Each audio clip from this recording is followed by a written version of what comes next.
दोस्तों आज मैं बहुत ही अच्छा सा इक्वेशन लिखने जा रहा हूँ मैथमेटिकल इक्वेशन। रूमर फैलने का जो इक्वेशन है मैथमेटिकल, कैसे रिप्रेजेंट करेंगे हम अफवाह फैलाने वाले को, समाज में किस तरीके से अफवाह फैलता है। अंजना रूमर इक्वेशन के नाम से मैं इस इक्वेशन, एक्चुअली रूमर इक्वेशन है लेकिन मैं अंजना रूमर इक्वेशन के नाम से इसको रिप्रेजेंट कर रहा हूँ। तो दोस्तों सबसे पहले हम क्या कर लेंगे कि n नंबर ऑफ़ पॉपुलेशन मान लेंगे, ठीक है। फिर p ऑफ t ऐसा लोग जो अभी तक एट टाइम t पे रूमर सुना नहीं है, ठीक।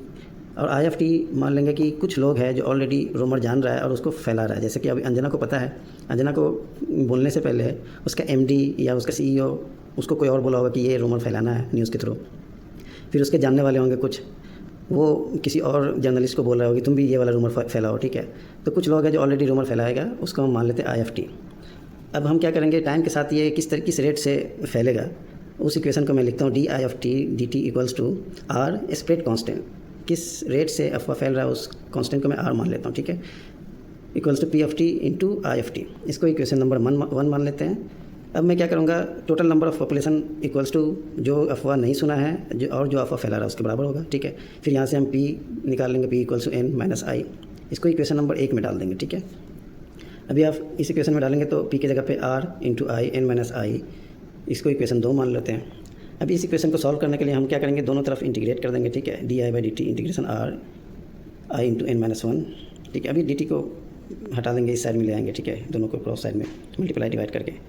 अब इस इंटीग्रेशन को सॉल्व करने के लिए हम क्या करेंगे, पार्शियल फ्रैक्शन का यूज़ करेंगे, ठीक है। ये जो है हमारे पास 1 upon I into N minus I को मैं लिखूँगा A upon I plus B upon N minus I. फिर यहाँ से जब सॉल्व करेंगे ना तो हमारे पास ये A equals to B equal to 1 upon N के बराबर आ जाएगा, ठीक। अब इसको हम अपने इक्वेशन नंबर 3 में डाल देंगे। जब 3 में डालेंगे तो ये इक्वेशन हमारे पास आ जाएगा 1 upon N into 1 upon I plus 1 upon N minus Y D I equals to R D T. R जो है ना हमारा स्प्रेड कांस्टेंट है, किस रेट से अफवाह फैल रहा है, ठीक है। अब इस इक्वेशन को जब हम सॉल्व करेंगे, इंटीग्रेशन निकालेंगे तो जो 1 अपॉन आई है 1 upon X D X equals to L N of I होता है plus L N of N minus I, ये minus of L N of N minus I हो जाएगा। जब आप माइनस ऑफ एक्स को इंटीग्रेट करते हैं तो माइनस आ जाएगा, ठीक है। इसको आप डिफ्रेंशिएट करेंगे तो आपको आना चाहिए 1 upon N minus I, okay, equals to R N T plus C N. C N एक कांस्टेंट है जिसको हम सी वन ऑलरेडी मान लेंगे, ठीक है, सी वन मान लेंगे। जब इस इक्वेशन को हम लॉग का जो प्रॉपर्टीज़ है उसका यूज़ करेंगे तो L N I upon N minus I equals to R N T plus C one मान लिया मैं, जहाँ पे C one equal to C N है, ठीक है।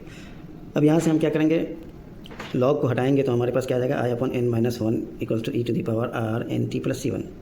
हम E to the power C one को ना ए मान लेंगे, ठीक है। अब इसको हम एक नया इक्वेशन में बना लेंगे, I upon N minus 1 is equal to A E to the power R N T, जहाँ पे A is equal to E to the power C one है, ठीक है। अब हम इक्वेशन में जब मल्टीप्लाई डिवाइड करेंगे आई इक्वल्स टू आ जाएगा A into N minus I E to the power R N T. I वाला जो है ना हम उसको कॉमन लेकर के अलग कर लेंगे तो आई इज इक्वल टू आ जाएगा A N E to the power R N T divided by 1 plus A E to the power R N T, ठीक है।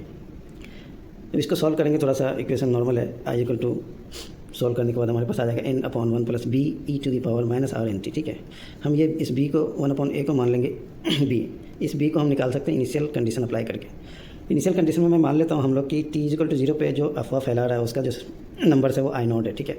अब इसी आई नोट को हम टी इक्वल टू 0 पे पुट करेंगे इक्वेशन नंबर 4 में, तो हमारा बी की वैल्यू आ जाएगा। ये E to the power 0 equals to 1 होता है, मल्टीप्लाई डिवाइड करेंगे, बी इक्वल्स टू आ जाएगा हमारे पास N minus I naught upon I naught. इस बी की वैल्यू को हम इक्वेशन नंबर 4 में रखेंगे, ठीक है। तो ये हमारे पास जो फाइनल इक्वेशन आ गया है, I of T equals to N upon 1 plus N minus I naught upon I naught E to the power minus R N T. ये इक्वेशन है जो अफवाह इक्वेशन आप रूमर इक्वेशन के नाम से जानते हैं। इसको मैंने अंजना अफवाह इक्वेशन का नाम दिया है, ठीक है। आप लोग बताएं इस नाम को कौन सा इक्वेशन का नाम दिया जाए, अंजना दिया जाए या सुधीर दिया जाए या और किसी पत्रकार का नाम बताएं। अभी जो भी अफवाह फैलाता है न्यूज़ या कोई भी समाज में, बेसिकली इसी इक्वेशन के थ्रू फॉलो करता है। पहले हमारा अफवाह थोड़ा धीरे फैलेगा, उसके बाद कुछ देर के बाद जब कुछ लोग ऑलरेडी जान रहा होगा तो मल्टीप्लाई थोड़ा रेट ज़्यादा स्पीड हो जाता है अफवाह फैलने का। कुछ टाइम के बाद ये अफवाह जो है ना धीरे धीरे ऑलमोस्ट कांस्टेंट हो जाता है। तो इसका ग्राफ कैसा होगा आप लोग अब बताएं, इस इक्वेशन का ग्राफ कैसा होगा, इसका नेचर क्या होगा और उसमें कुछ करेक्शन है तो किस तरीके से किया जा सकता है करेक्शन। ये इक्वेशन जो है ना अंजना को दे दिया जाए और उसको बोला जाए कि जो 2 कौड़ी का यूट्यूब चैनल है उसको समझाने के लिए अपने ब्लैक बोर्ड पे एक ग्राफ अच्छा सा बनाए, इस इक्वेशन को एक्सप्लेन करे, ठीक है, अपने ही स्टूडियो में, ताकि जितने भी लोग हैं उसको पता चले कि अंजना अफवाह इक्वेशन क्या है, ठीक है दोस्तों। आज मैं इस इक्वेशन को यहीं पे ख़त्म करता हूँ। Thank you.